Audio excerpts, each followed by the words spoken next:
صل وسلم دائما أبدا على حبيبك خير خلق كلهم مولاي صل وسلم دائما. Bismillahirrahmanirrahim. Assalamu alaikum.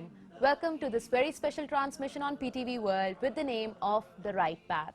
I'm your host Rida Shah, and we're talking about some very essential things that matter to all of us in our daily lives in this very special transmission during the holy month of Ramzan.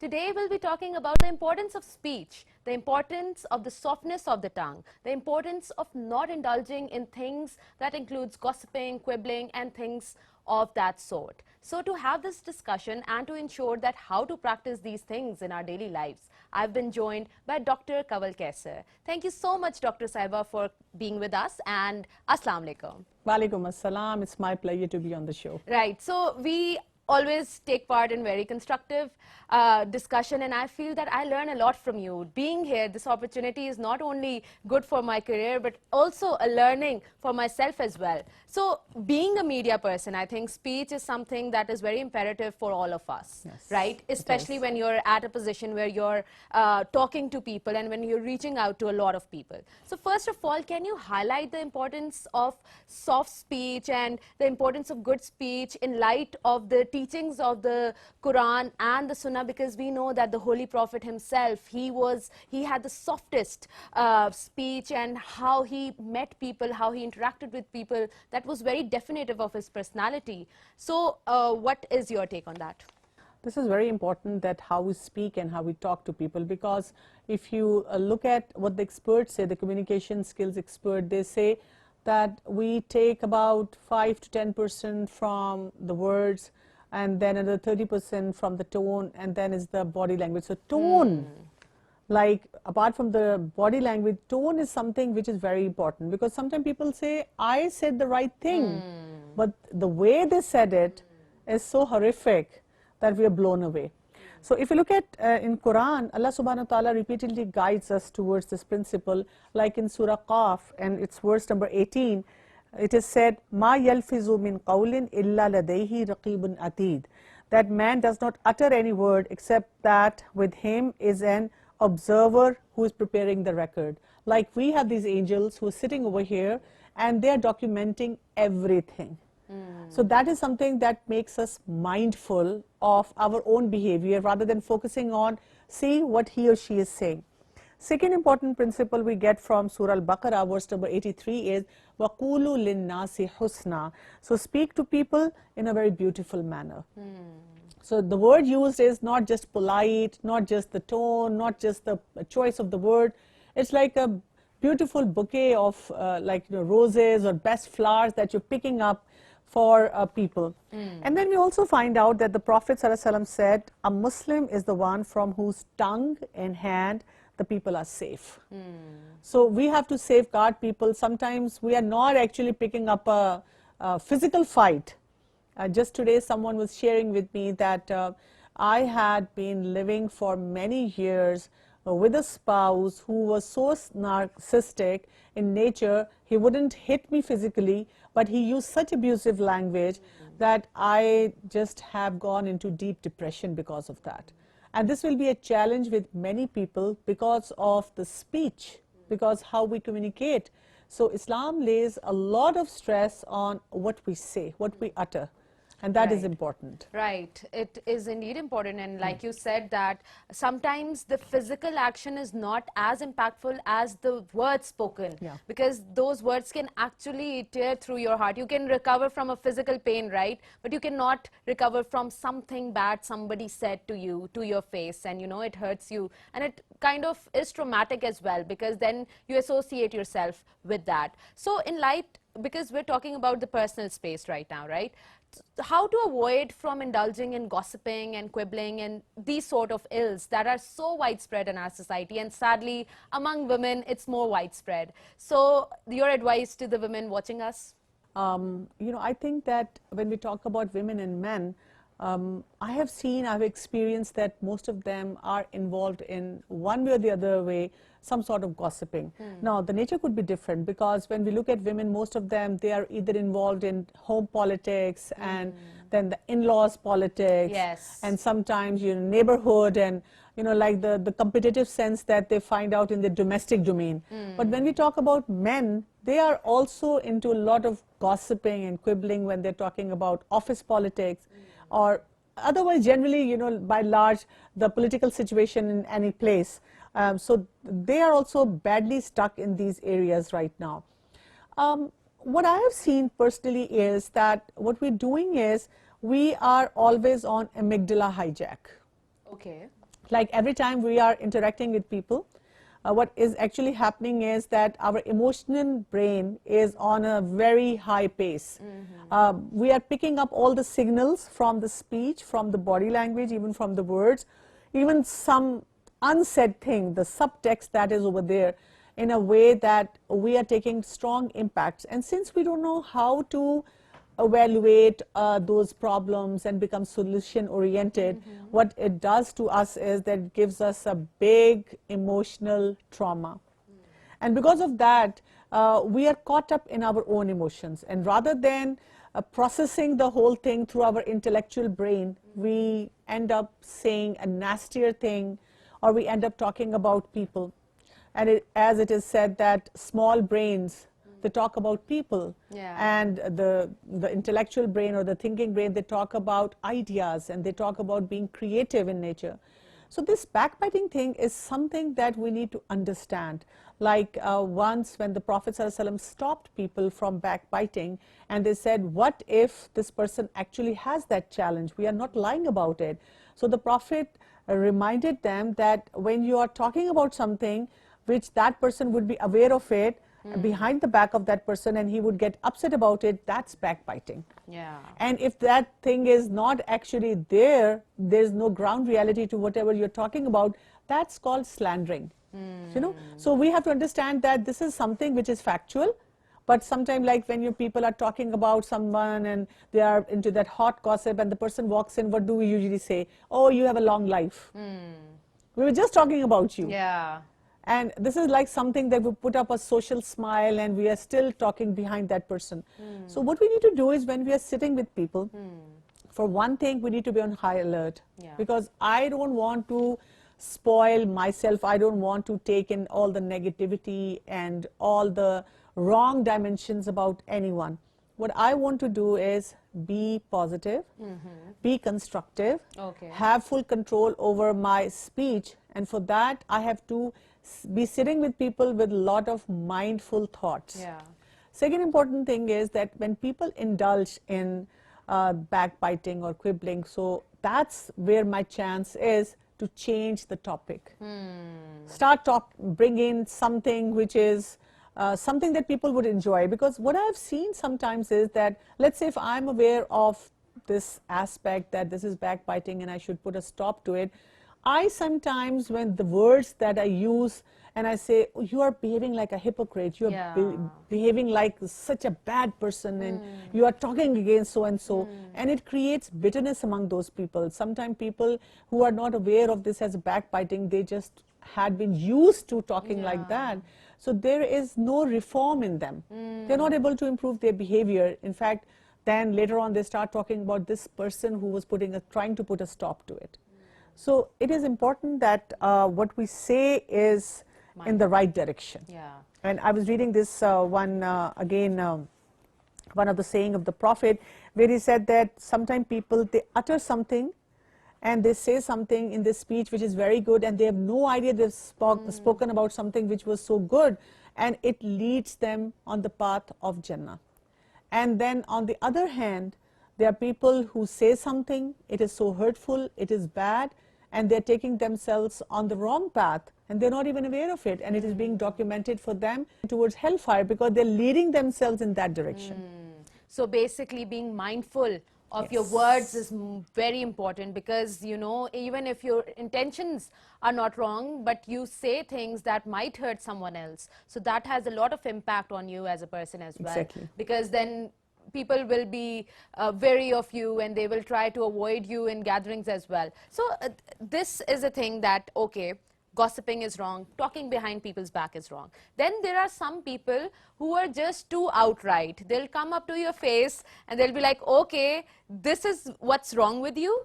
And they will use harsh words and harsh tones, but for them the justification behind it is, oh, I'm doing the right thing, I'm not gossiping, I'm coming straight to their faces and I'm telling them the truth. So how do you see that? Do you think that's the right way to go about it? Sometimes what people say, such people, they say is that I'm being honest. But if you are brutally honest, it's like stabbing people. In their hearts, in their mind, in your relationship, you are adding on to the bitterness. A lot of times I've seen, especially this aspect between mother-in-law and daughter-in-law.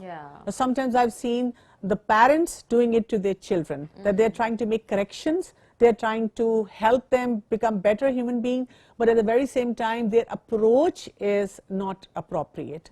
So yes, we need to be honest, but the choice of words and how we say it is very, very important. And we need to choose the best of the words. We need to be explaining to them in the most possible, better manner.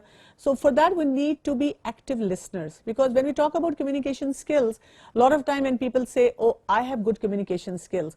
And a lot of time what they're actually doing is, they are just thinking when other person is speaking, they are trying to filter out how am I going to respond to it. Yeah, they're not actually listening, they're just listening to give a response. So I think that is the reason why we're not moving forward in our, because even if we talk about political scenarios, we're just, you know, if I'm supporting A party, right, and somebody supporting the B party, then when we'll be talking about it, we'll be arguing and we'll be trying to be like, oh no, I'm right and you're wrong. That is the general mentality that people go with when they're having conversations with people, right? Yes. This is like, you know, something that we need to be aware of. This is called the poor communication skills. You know, like when you have bad gestures, your body movement is not appropriate, then you either are unnecessarily serious, or while you're talking, you're eating, you're laughing, you're coughing, and other people are getting uncomfortable. Then if you're very loud, or you're repulsive, or you have authoritative tone, people get really put off by that, or you're speaking too fast. You know, so we find out when we read about the Prophet ﷺ that whenever he spoke in such a manner that people could pick his words and they could understand and they could reproduce how he was speaking.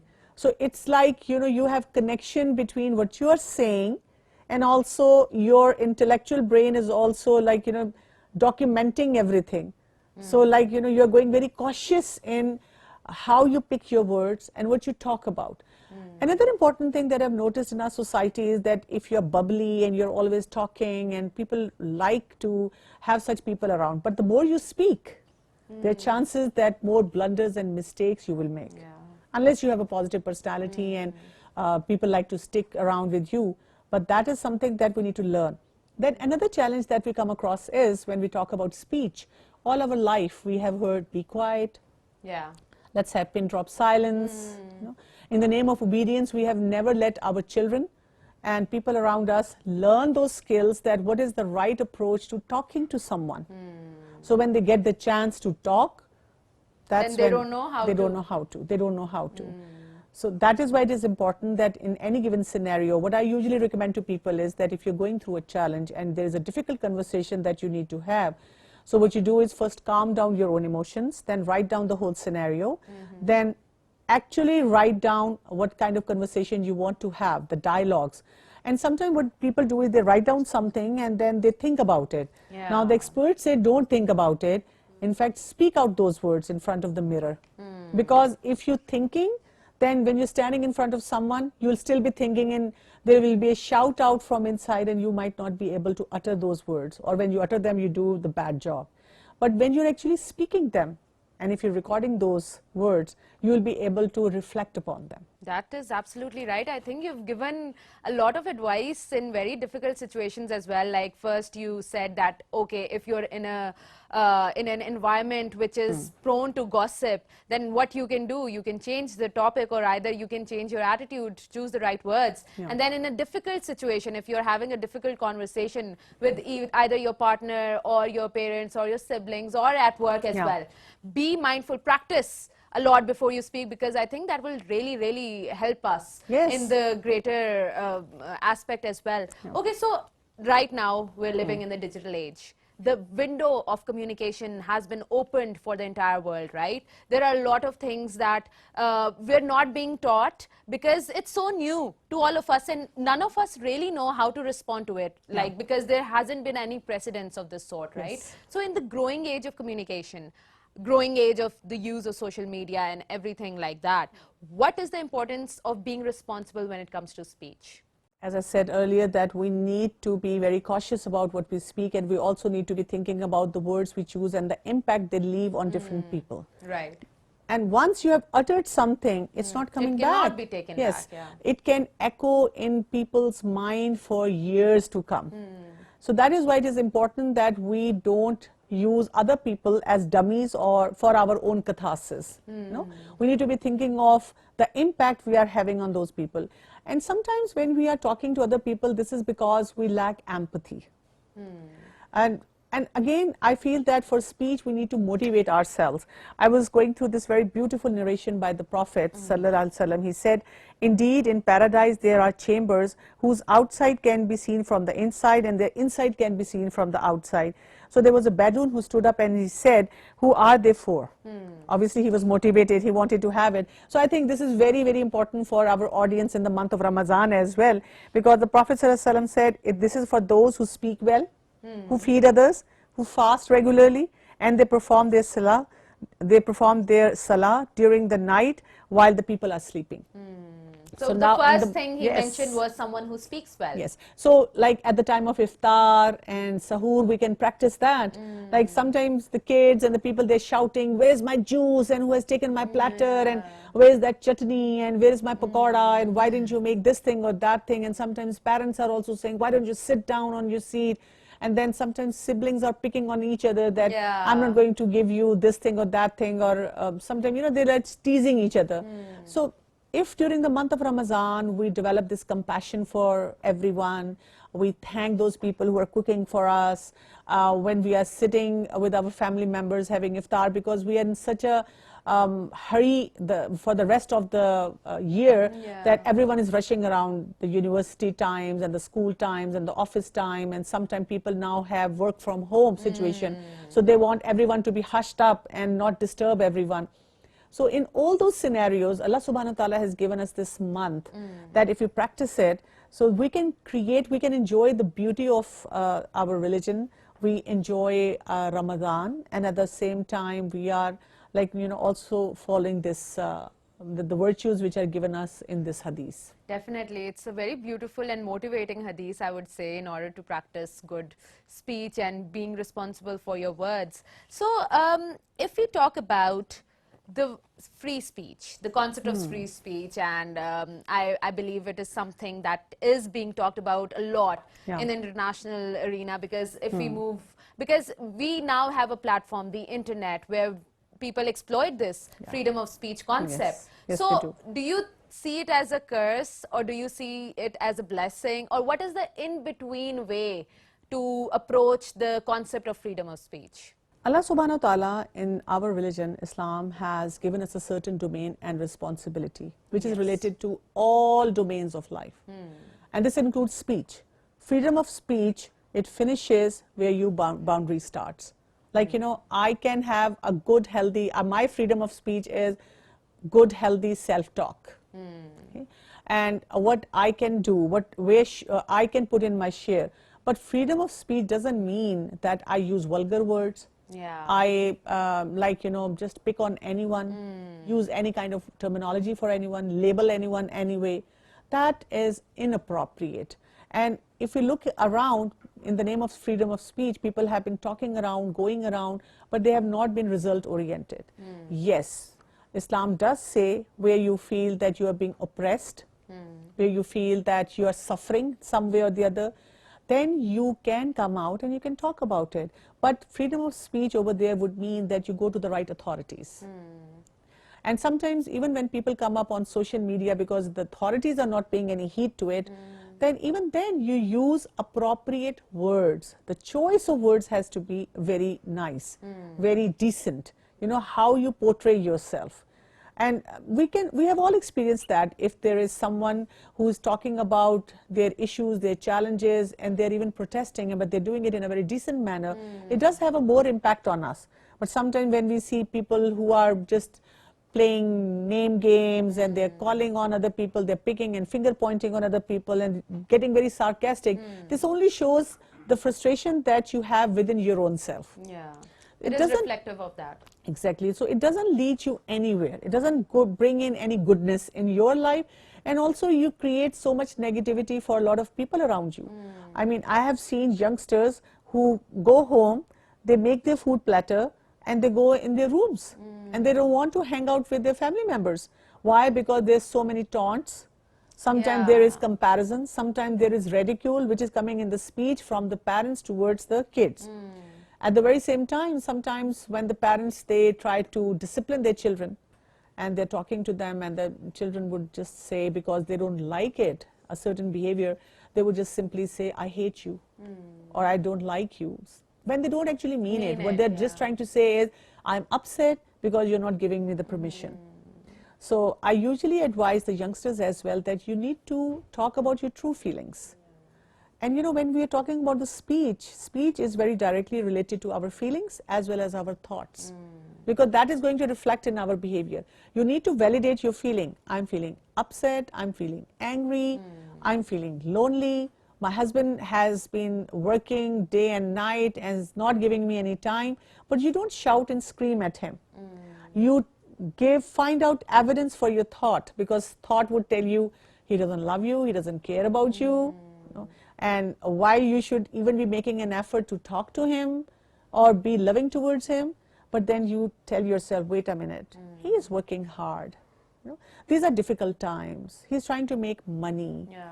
You know, so when he comes home, tell him you're missing him. That it is, you're missing him, and that is why you're feeling all these emotions, Yeah. and you want to talk about it and you want to reach a solution. I think Exactly. communication is the bridge between all relationships. If you're good at communicating, you will excel in your workspace, you'll excel in your relationships, you'll excel in your friendships as well. I feel that it is a very important I key. think we also need to do one thing, all of us who feel that we use not the right words, we need to maybe buy a dictionary Yeah. and increase our positive vocabulary.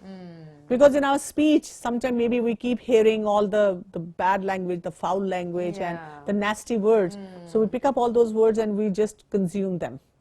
So what we need to do is maybe, you know, learn every day. You learn 4 or 5 good words Good and try to words. look for their application. Yeah. And then sometimes I even tell the mothers and even the family members otherwise who say that I don't know why people don't like to sit with me, or they don't want to talk to me, or they avoid me. I tell them, while you're having your conversation, why don't you record it in a very casual manner on your Yes. phone and just listen to it. That will give you time to reflect on how you can improve your speech. Yeah. So basically, if you're facing a problem when it comes to any relationship in your life, the important aspect of it in terms of the relationship, it is very important to recognize the fact that you can fix things by communicating, by reflecting on your own behavior and your own mind as well. So, okay, so now we talk about the humor aspect of things, right? Mimicry, mockery, it's been, I think, people are now accepting of it without realizing the damage it does, because even if you go to like gatherings, you know, there's somebody who's making fun of someone, and that is the idea of humor, that is the idea of fun. So in light of the religion Islam, do you think that is justified? Prophet ﷺ used to smile a lot, and there were situations when he laughed as well. Very few situations when he laughed. Most of the time he had a big smile on his face. So we find out that he had a very pleasant personality. So when he would communicate with people, he would use less words, but very empathetic tone. Not sympathy. Sympathy means you just feel bad for other people, but you don't want to be in their shoes, or you don't feel it that to that extent. But he used to actually empathize with people, and because of that, his tone, his choice of words, how he interacted with them were appropriate. And at the very same time, we find out that Allah subhanahu wa ta'ala doesn't stop us from having sense of humor, good sense of humor, or you know, having a light talk sometimes. But that doesn't mean that you pick on people, you ridicule them. And in our societies now, it's taken as sportsman spirit. Because somebody, I can't go around and complain if somebody is mocking me, making fun of me, or laughing at me, and it is sort of taken up that we should have that spirit and big heart to accept it, and people do it as joke. Yeah. So Islam stops us from such behavior, because in that we show disrespectful attitude towards our elders, a lot of time towards our teachers, and also even towards our leadership. So we need to have some sense of respect towards all these people, because when our communication is affected through such kind of dealings, obviously then how we are taking their impact, how they are looking up at their role modeling is also affected. That So is that is absolutely right.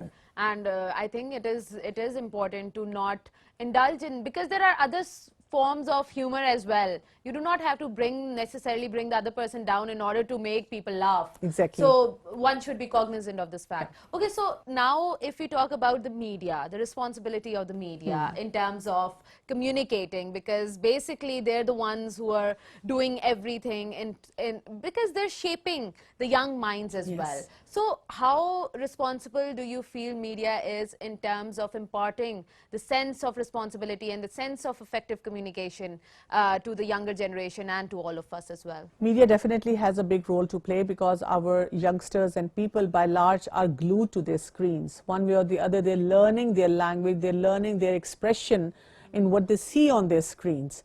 Sometimes they might be laughing at some of the shows and plays and whatever they watch, but end of the day, we see people being the reflection of what they are watching. And since they're so used to that kind of language, when sometimes there are people who would talk about a dignified language, it becomes really difficult for them to digest. You know? I always share it with my own kids and even my students. When I was young, I was like in my teenage, just even uttering the word yar was considered to be a bad word. But now it has become the norm. Yeah. And it was when I read about the importance of speech, I just scanned it out from my conversation. Okay. I make sure in a very mindful way that I don't even use a word like that.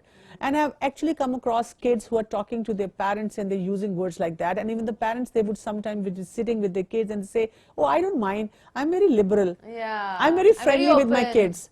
There is nothing wrong being friendly with your kids, and you should be liberal to a certain extent. But these are the same parents who would at some stage say, I am feeling bad because my kids don't respect me. They are not using the right words towards me. Yeah. So this is my advice to all the parents, that yes, use good speech with your children while you're interacting with them, but teach them the right speech, the right manners towards the adults. The right manners and the right titles. Yes, and the right titles. words are very important. And you also gave us an idea how to improve that, is to use a dictionary to actually work on our speech, because it has a very long lasting impact on the people who meet us. And I personally like someone who uses different terminologies in order to communicate their message, because then it's more effective in a way. So I believe as a leader, it is for a leader, it is very important to adopt this. So as a leader, Prophet Muhammad, peace be upon him, used the tool of communication in order to compel people to follow him and to follow the right path of Islam as well. So can you give us some examples of the Holy Prophet, peace be upon him, and his everyday life, how he used communication for communicating the message of God, and how his softness of his tongue was actually the most positive and I think the most compelling way how so many people are Muslims today and back then as well? Like, you know, from the very beginning, we find out that when he was talking to different people and he was inviting them towards Islam, the way, the words he chose and the direction he gave them, it was so appropriate. Like we find out that when he invited all of his family, and that was the first time he stood up and he talked about oneness of Allah subhanahu wa ta'ala, and he talked about coming towards the message of God and coming in towards the worship of one God, and everyone didn't want to be doing it. And who stood up at that moment? That was his cousin, who was a young boy at that time, was Ali Raziyallahu Anhu, who stood up and he said that I will be with you and I will stand up with you.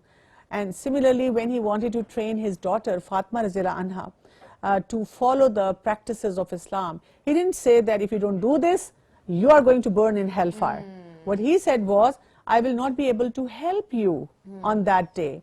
So you better keep check on what you are working towards. So this is like the choice of words that you have. Like, you know, when she went to him and she said that, look at my hands, I'm working all day, and maybe you can give me a slave who could help me in my household chores. And what he said, he took hold of her and he said in a very gentle tone that, can I give you something which is better than this? And that was the time when he asked her to make those tasbihat Fatma. You know, those du'as, like we read 33 times Subhanallah, then 33 times we read Alhamdulillah, and 34 times we say Allahu Akbar. So this is something that he returned her with, and she did not complain about her father's attitude at that moment.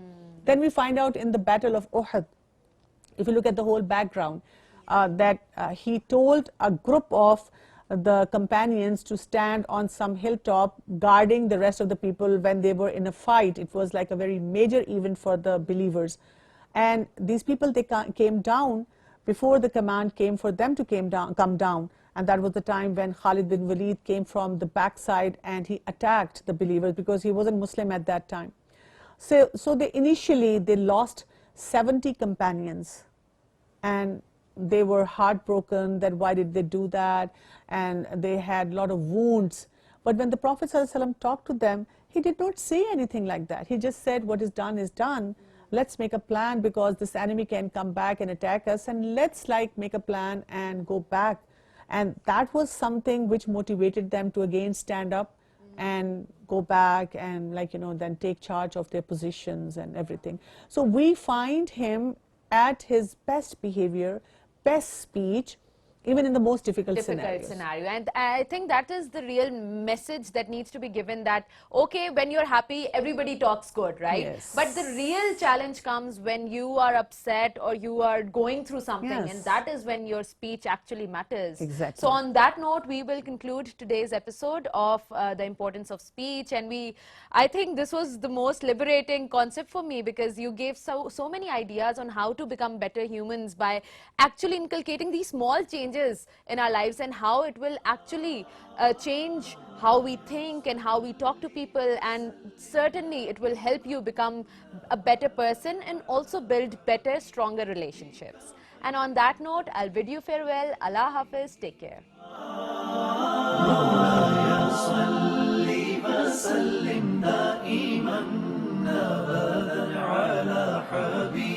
بك خير خلق كلهم مولاي صل وسلم دائما